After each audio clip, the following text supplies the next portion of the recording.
Welcome back to my channel. Bismillah Rahman Rahim. Assalamu alaikum. This is the continuation of our previous video about the story and history of Karbala. May we gain valuable knowledge from it, insha'Allah. Peace agreement. Muawiyah ruled according to the Qur'an and the Sunnah of the Prophet, peace be upon him. Muawiyah had no right to appoint anyone as the leader after him. Muawiyah had to ensure the safety and security of the people. Imam Hassan would not call Muawiyah Amir al-Mu'mineen. Muawiyah had to stop cursing Imam Ali and instead speak well of him. He must not secretly plot against Imam Hassan or Imam Hussein. Muawiyah must not insult or curse the al-Bayt. He had to return the rights of the people who were oppressed. Soon after, Imam Hassan and Imam Hussein, along with their family, decided to leave Iraq, the same land that had abandoned them and their father, and moved to Medina.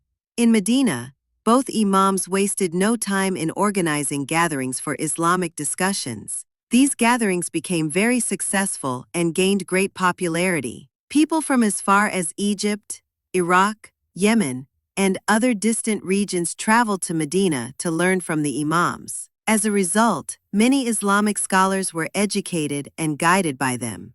Meanwhile, Muawiyah broke the terms of the peace agreement. He made several efforts to defame the al-Bayt and tried to prevent them from becoming well-known and respected among the people. One thing that Muawiyah did was to place preachers in all the areas under his control to speak badly about the al-Bayt and turn people away from them. He also instructed these preachers to make up narrations and attribute them to the Prophet, so that the status of the al-Bayt would be lowered. The fake narrations that came from Muawiyah can be divided into three groups. Fabricated narration 1. Fabricated narrations that praise some companions, making them seem equal to or better than the Prophet and his al-Bayt. Fabricated narration 2. Fabricated narrations that insult or lower the status of the al-Bayt, especially Imam Ali. Fabricated narration 3. Fabricated narrations that praise Muawiyah and his family.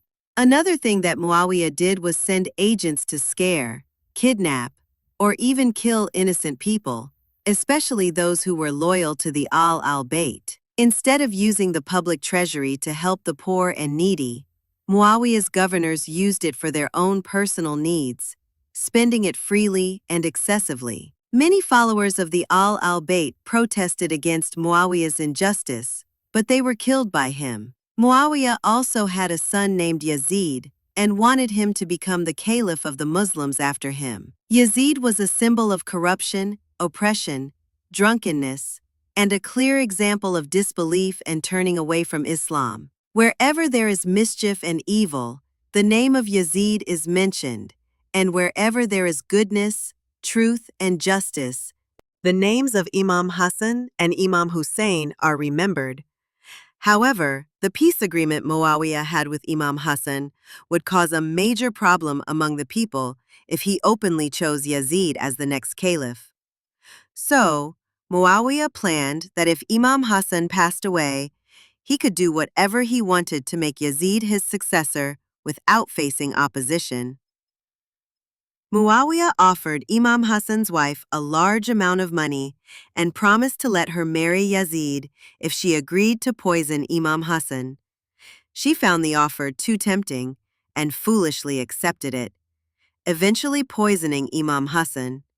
Medina was never the same without Imam Hassan. Everyone missed him deeply.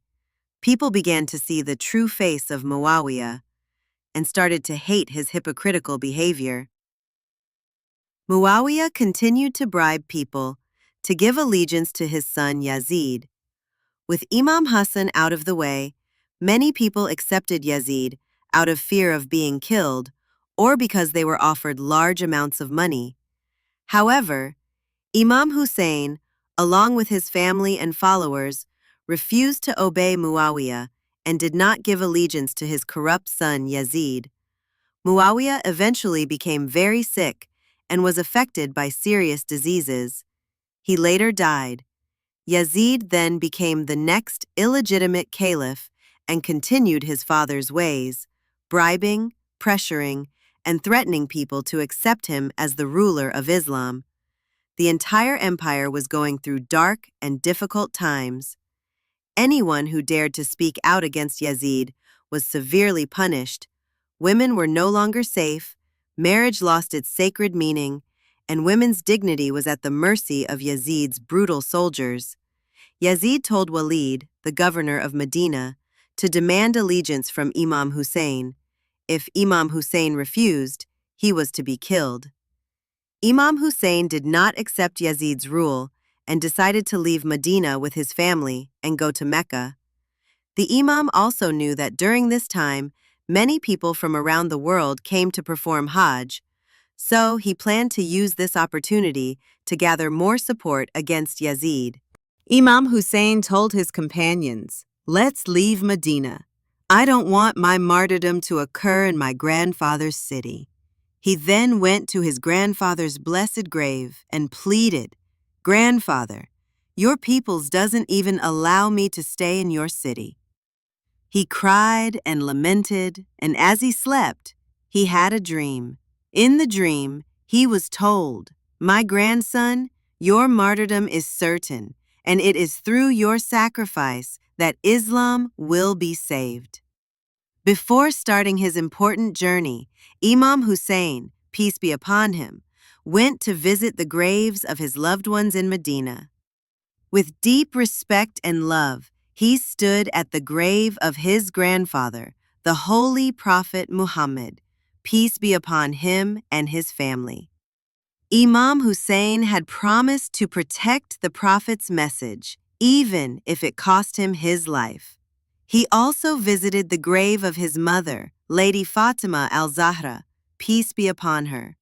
Standing there in sadness, he remembered her patience, her strength, and how she always stood against injustice. These visits gave Imam Hussein the courage and faith he needed for the hard journey ahead. Support this channel and make sure to like, share, comment, and subscribe. And don't forget to hit the notification bell to stay updated on our latest videos. Thank you for watching.